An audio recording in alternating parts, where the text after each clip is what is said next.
That was wild. Like a dream in more than one sense. It felt completely apart from reality. And also couldn't have actually imagined how well that went. Yeah. I came downstairs on the very first day into the lobby of the hotel while we were shooting, and they were unloading the trucks, and They were in go mode. they were in go mode. All the department heads kind of talked to their departments. We hit the ground running, and we finished day one 2 hours ahead of time.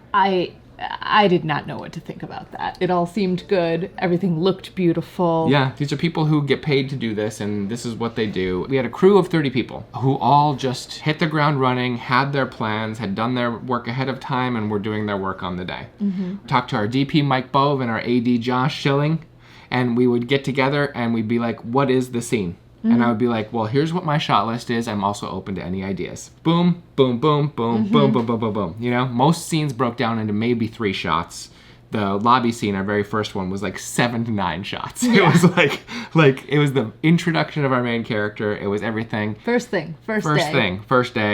We had to be out by 11. We couldn't get in there. Couldn't get in there to start dressing it until 6 a.m. Yeah. Had to dress it for Christmas, April. Within the first hour and a half, the place was dressed. The dolly track, actual dolly track with an actual dolly, got set out. We actually did 2 dolly shots. I was like, we could just do that in a pan. And Bove was like, we've got the track anyway. I didn't know how long it was going to take to set all these things up. Bove and his camera team and the grip team moved like lightning.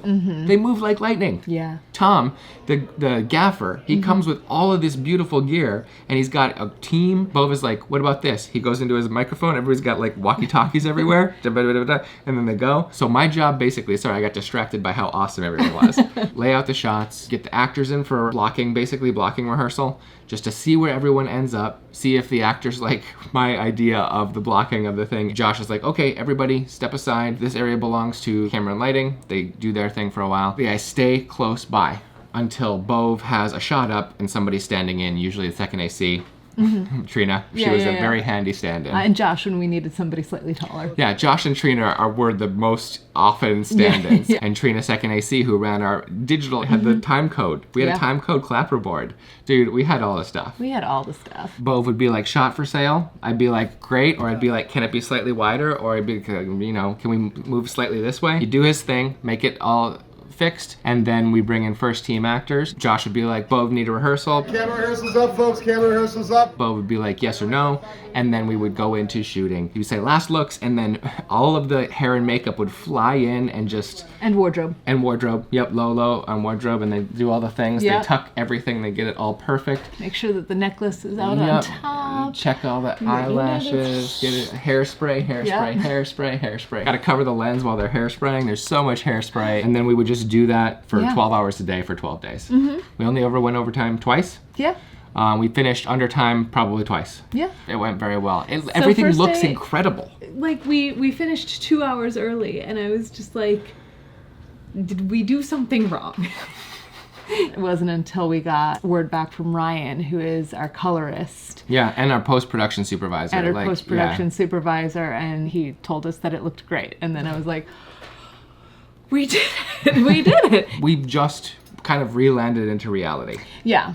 It was very much like being outside of our real lives. Yeah. For 2 weeks. Yeah. Shooting in Libertyville was a dream. Yeah. It was so fun. All the locations looked incredible. The camera we were shooting with is an... Arri Alexa 35. Yeah, an Alexa 35. And all of the lenses, this Cooke Prime package was just beautiful. Everything looked incredible. Everything sounded incredible because of Jacob and Randy and Jake. There were 2 Jakes on the sound team. Dude, our cast was so good. Brittany Underwood and Alex Trumbull, and just absolute pros. Brittany was so fantastic. Yeah. Just such a professional. Yeah. It's astonishing to watch her work. And a ray of sunshine. Yes. And she was fixing problems too by the end. Like I would get kind of locked into like my view of how I saw the edit already, that kind of playing out. And there was a very simple thing where start on somebody looking at something, see the thing that they're looking at, and then play out a scene in a wider version. In order to like establish the scene with them already in the frame at the beginning, we should see what they're looking at in the frame with them, and then we can go in tighter. I was like, so it's not gonna work. We're gonna need to, I guess we could play the insert first and then cut out to and then kind of reverse it. And then Brittany was like, what if I just step into it? And I was like, Done. Okay, good. It was just as simple as that. And she had like all these little tricks. My favorite one is like if you have a scene where you need somebody to end up somewhere at a certain line. A walk and talk. A walk and talk. A favorite of yours. I do love a walk and talk. If you need someone to end up at a location by a certain line and you don't know where to start, have them start where you want them to end up and then rehearse the scene walking in the direction that they're going to start. And then you'll know at what point that line occurs from the distance from a thing. And so you just reverse it and then it goes. Yeah. It's like, yes, of course. But I never think of that. Yeah. And then her and Alex had such great chemistry. Yeah. Obviously. Yeah. They are a real life couple. And the camera loves them. Her mom and dad, Danny and Rengen, were just so great with her. They like looked the part, and then together they just kind of had this like little familial unit. Same with Jeremy, Aaron, and Genevieve. That was like cool. As a little family unit, they even like went on little family outings in between their scenes, like to. I think they got Genevieve her first like frappuccino. Yeah. And Debo. They were each so different. So like in the story that you came up with, woman and her 3 exes, and it happened in their auditions initially, but then like each one of them has just like a very unique personality that also makes sense with her. Yeah. Dude, this was so fun. I was so tired by the end. I mean, the set days were 12-hour days. As soon as set wrapped, you were making sure that you were 2 days out on your shot list so that they could be distributed at the beginning of each day to everybody. Because of your diligence, making sure that I was being diligent like, in our Well, lead I up to saw how this. it went in haunt season, and like the only reason it worked in haunt season is really because we had several days in between shoots. Yeah, right? so this time you were like, we have to make sure you have done your full initial shot list before day one. And, I wanted to do that anyway, but like you double checking on me all the time because there was always other fires to put out. But it'd be like, okay, so tonight I get to put out this one fire and then I have to do this much shot listing. And so I finished my initial shot list, 2 days before production. Yeah. And even my unusual way of shot listing was just something that I always just wrote out to communicate with myself. Not a useful document for pretty much anybody else. Like Tommy kind of figured it out by the end of haunt season. But I remember handing Alex, our DP on haunt season, it on day one, and he looked at it and he was like, okay, just let me know what's gonna happen. And I was like, I'm sorry, dude. So I like made a much more coherent shot list this time. Yeah. Which was great because Josh, as the first AD, had it on his iPad. And then he had a list of times we were supposed to do according to each shot. Yeah. And if we fell behind on a shot, then we had less time for the next shot, or we had to make up the time somewhere else. And he just kind of kept the day up that way. And everybody's excited, says the Daily Herald. Hey, do you know that you were on TV? What? Yeah, one of my coworkers was like, I saw Jake on TV. What are you talking about? I'll have to get more information. I would love to know what TV I was on. Alex and Brittany walking through Christmas Tree Alley. Oh my goodness. Christmas Tree Alley, dude. Yeah. Exceeded all of my expectations. Yeah. Lalo and Beth and their whole team. Our art team. They really pulled out all the stops. Really made the budget look way bigger than it was. And then Bo was like, let's shoot this telephoto. I was like, bingo bango. That's what I was thinking, my man. And it really like compresses the distance and makes it feel like there are more trees around. And it looked like a Christmas movie. Yeah. I couldn't believe how often looking into the monitor, it was like, it looks like I'm watching a Christmas movie. Yeah. Because I was. Yeah. This movie is going to be incredible.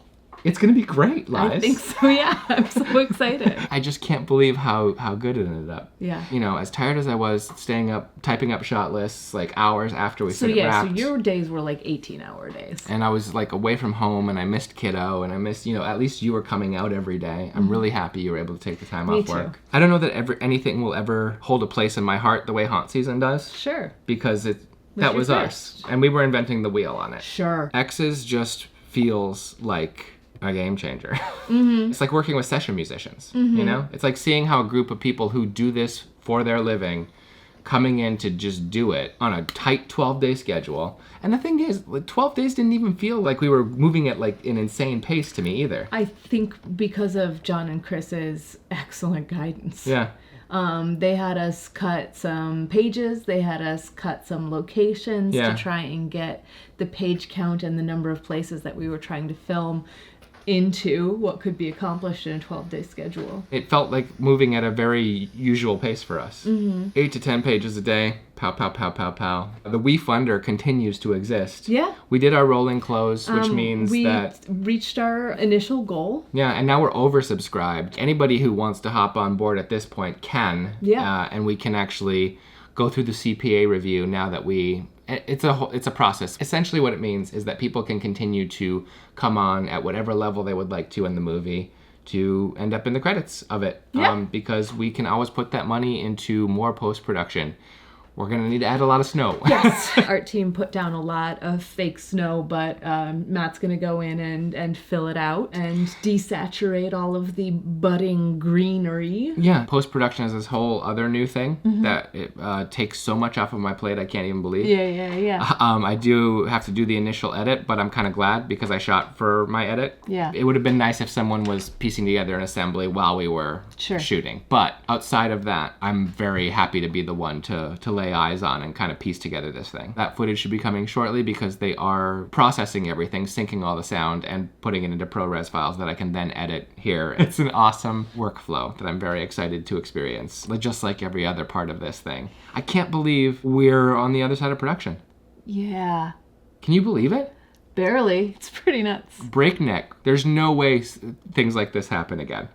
No, I think that that's very true. Yeah. This was a very particular set of circumstances. I think that we happened right upon a right place at the right time with the right thing. Quickly, efficiently, and just kind of magically, honestly. I met so many people I like so much. I know. And I've only known them for 2 weeks. I know. This is making a romance movie. Another high five. Got it. Good night. Good night.